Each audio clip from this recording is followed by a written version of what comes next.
नमस्कार। कल्पना कीजिए एक छोटा-सा गाँव जहाँ सुबह तक सब कुछ सामान्य था, लेकिन शाम होते-होते एक व्यक्ति तेज़ बुखार से गिर पड़ता है। कुछ घंटों बाद उसकी हालत इतनी बिगड़ जाती है कि शरीर से खून बहने लगता है। 2 दिन बाद उसके परिवार के 3 और लोग भी उसी बीमारी की चपेट में आ जाते हैं और फिर पूरा इलाका सील कर दिया जाता है। लोग अपने ही घरों में कैद हो जाते हैं, स्कूल बंद, बाज़ार बंद और अस्पतालों में अफ़रा-तफ़री का माहौल।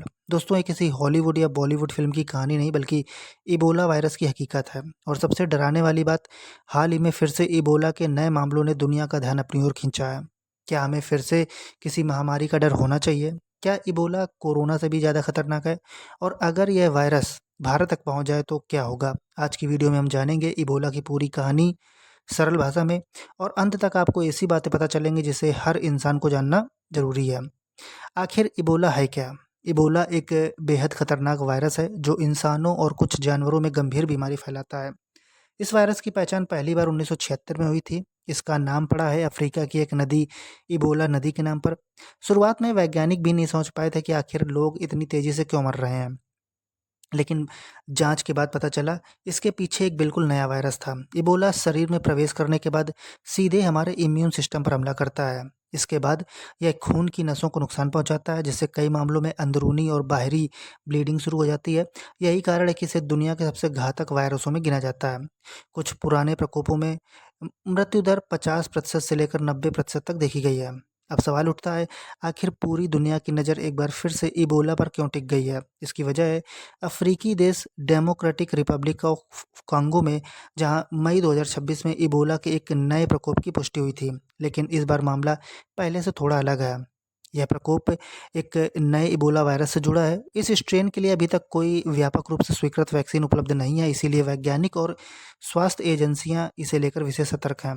शुरुआत इसकी पूर्वी कांगो से हुई थी, लेकिन धीरे-धीरे यह संक्रमण पूरे कांगो में फैल गया और हाल के दिनों में कांगो के कुछ बड़े शहरों में भी संदिग्ध मामले सामने आए हैं, जिससे स्वास्थ्य अधिकारी और भी ज़्यादा चिंतित हो गए हैं। स्वास्थ्य अधिकारियों के अनुसार अब तक हज़ारों लोग संक्रमित हो चुके हैं और सैकड़ों लोगों की मौत हो चुकी है। इस स्थिति को नियंत्रित करने के लिए संक्रमित मरीजों को आइसोलेट किया जा रहा है, उनके संपर्क में आए लोगों की पहचान की जा रही है और नए इलाजों पर क्लिनिकल ट्रायल भी शुरू कर दिए गए हैं। लेकिन सबसे बड़ी चुनौती सिर्फ वायरस नहीं, बल्कि कांगो के कई इलाकों में चल रहा संघर्ष है। सीमित स्वास्थ्य सुविधाएं और दूर-दराज के गाँवों तक मेडिकल टीमों का ना पहुंच पाना। यही वजह है कि विश्व स्वास्थ्य संगठन यानी डब्ल्यूएचओ लगातार चेतावनी दे रहा है कि यदि संक्रमण को समय रहते नहीं रोका गया तो यह और अधिक क्षेत्रों में फैल सकता है। कोरोना महामारी के बाद वैश्विक स्वास्थ्य एजेंसियां तुरंत सक्रिय हो जाती हैं, क्योंकि दुनिया अब किसी भी नए वायरस को हल्के में लेने की गलती नहीं करना चाहता है। अब बात करते हैं इबोला फैलता कैसे है। सबसे ज़रूरी सवाल, क्या इबोला हवा से फैलता है? जवाब है नहीं। कम से कम अब तक जो उपलब्ध वैज्ञानिक जानकारी है उनके अनुसार इबोला कोविड-19 की तरह हवा में नहीं फैलने वाला वायरस है।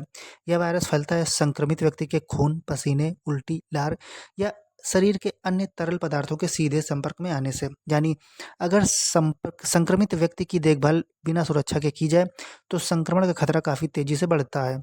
इसी वजह से डॉक्टर और नर्स विशेष सुरक्षा किट पहनते हैं। संक्रमित व्यक्ति के कपड़े, बिस्तर या दूषित मेडिकल उपकरण भी संक्रमण को फैला सकते हैं। इसके लक्षणों की अगर बात करें तो शुरुआत में इबोला बिल्कुल सामान्य बुखार जैसा लग सकता है। तेज बुखार, सिर दर्द, मांसपेशियों में दर्द, कमजोरी, गले में दर्द।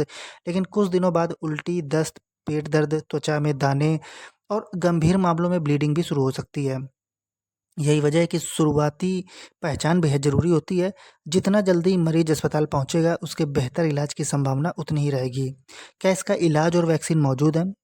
पहले इबोला का इलाज बेहद सीमित था, लेकिन अब स्थिति पहले से काफ़ी बेहतर है। कुछ वैक्सीन विकसित की जा चुकी हैं और कई जगहों पर उनका इस्तेमाल भी किया गया है। इसके अलावा कुछ विशेष दवाओं ने भी गंभीर मरीजों की जान बचाने में मदद की है। हालाँकि इलाज जितना ज़रूरी है, उससे कहीं ज़्यादा ज़रूरी है संक्रमण को फैलने से रोकना। अब एक और सवाल, क्या भारत को चिंता करनी चाहिए? अभी तक भारत में इबोला का व्यापक प्रकोप नहीं देखा गया है, लेकिन दुनिया आज पहले से कहीं ज़्यादा जुड़ी हुई है। हर दिन लाखों लोग एक दूसरे देशों में ट्रैवल करते हैं, इसलिए सतर्क रहना ज़रूरी है, घबराना नहीं है। अगर किसी देश में प्रकोप होता है तो एयरपोर्ट स्क्रीनिंग, संपर्कों की निगरानी और स्वास्थ्य व्यवस्था को तुरंत सक्रिय किया जाता है। यही कारण है कि समय रहते ऐसे वायरस पर काफ़ी हद तक नियंत्रित पाया जा सकता है। दोस्तों, इबोला निश्चित रूप से खतरनाक वायरस है, लेकिन अच्छी खबर यह है कि विज्ञान आज पहले से कहीं ज़्यादा बेहतर है। वैक्सीन, बेहतर इलाज है और दुनिया के पास पहले की तुलना में अधिक अनुभव भी है।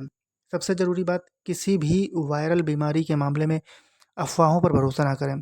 केवल विश्वसनीय स्वास्थ्य संस्थाओं की जानकारी पर विश्वास करें। अगर आपको यह वीडियो अच्छा लगा हो तो अपने दोस्तों और परिवार के साथ शेयर करें और हमारे चैनल को लाइक, शेयर और सब्सक्राइब करना ना भूलें। धन्यवाद।